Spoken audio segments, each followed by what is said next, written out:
জায়গাটা একদম নিরিবিলি, মানে বিকালবেলা সময়টা একটু নিরিবিলি হয়। তো আসলে এখানে গাড়ি পার্কিং করার অ্যালাউড নেই, অলরেডি গাড়ি পার্কিং করার ব্লক করে দিছে, ভিতরে গাড়ি আসতে দেয় না। তো ভাবলাম আমি একটু আপনাদেরকে এই সুন্দর পরিবেশটা একটু দেখানোর চেষ্টা করি। আমার সামনে কিন্তু অনেক সুন্দর একটা জায়গা অপেক্ষা করতেছে, এই লাইভটা আপনারা পুরোটা দেখবেন। অনেকগুলা বোট, নৌকা, শেপ যেটা পাবেন সব কিছু এখানে এই লাইভে আপনাদেরকে দেখাবো।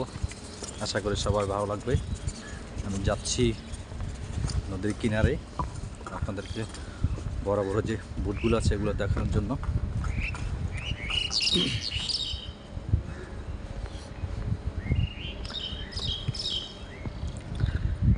আশা করি সবার ভালো লাগবে। আর এখানে দেখেন খেজুর গাছগুলো, দেখেন সারি সারি খেজুর গাছগুলো অনেক সুন্দর।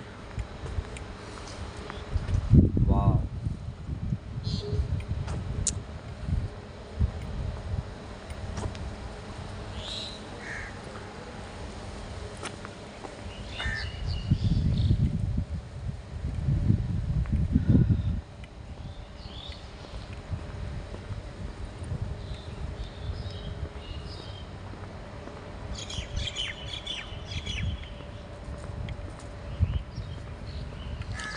আল্লাহ তাআলা আসলে এত সুন্দর দুনিয়াটা সৃষ্টি করছে মানুষের জন্য, আল্লাহর বান্দার জন্য।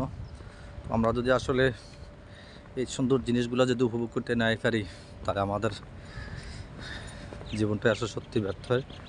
তো যে যেখানে আছেন, যেখানে থাকেন, একটু ঘোরার চেষ্টা করবেন, লাইফটা একটু এনজয় করবেন। চোখের যে সৌন্দর্যটা সেটা চোখকে উপভোগ করতে দেবেন। দেখেন, এক কথা অসাম, হাজার হাজার শত শত বোট এখানে, হাজার চেয়ে কম না।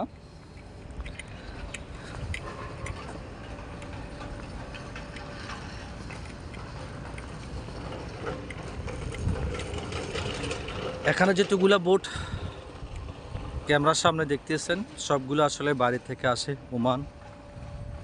ওমান, ইরান, ইজিপশিয়ান, প্রত্যেকটা জায়গা থেকে আসলে এখানে লোড আনলোড করা হয়। বিভিন্ন গাড়ি এখন মালামাল লোড আনলোড করা হয়। আমার সামনে যে বড় তিনটা বোট আপনাদেরকে দেখাই, তিনটা না, প্রায় বোটে গাড়ি আছে। দেখেন এক একটা বোটের ভিতরে কি পরিমাণ গাড়ি। এই বোটটার ভিতরে কমসে কম দোতলা যেহেতু 100 গাড়ি হবে, এরকম প্রত্যেকটা গাড়ি এখানে লোড করা গাড়ি। এগুলো আসলে কোথায় যাব জানি না, তো বিভিন্ন গালফ কান্ট্রিতে যাবে, ওমান, কাতার এবং বাহরাইন থেকেও এখানে অনেক বোট আছে, দেখা যায় বাহরাইনের নিশানা। তো এখানে প্রত্যেকটা বোটে আসলে লোড করা হইতেছে ক্যারেং দিয়ে। অবশ্যই আপনারা দেখেন কীভাবে ক্যারেঙে গাড়িগুলো লোড করতেছে। আর আমার সামনে একটা বোট আসতেছে, এটা হচ্ছে আপনি এখান থেকে অনলাইনে যদি অ্যাপ্লাই করেন 3 ঘন্টার জন্য আপনারা একদম আনলিমিটেড, খাওয়া দাওয়া সব ফ্রি। অবশ্য আজকের ছুটিতে আমার ওখানে যাওয়ার প্ল্যান ছিল, তো যাওয়া হয় নাই, বোটে উঠতে অনেক দূরে থেকে, সেই জন্য আমি ভাবছিলাম এই এরিয়াতে যদি আসে তাহলে যাবো, বাট এখন ওরা চালু হয়ে গেছে। এখন ওই বোটটা যাবে ডারাত থেকে সব প্যাসেঞ্জারকে উঠাই তারপর যাবে বুর্জ খলিফার ভিউ, মেরিনার ভিউ।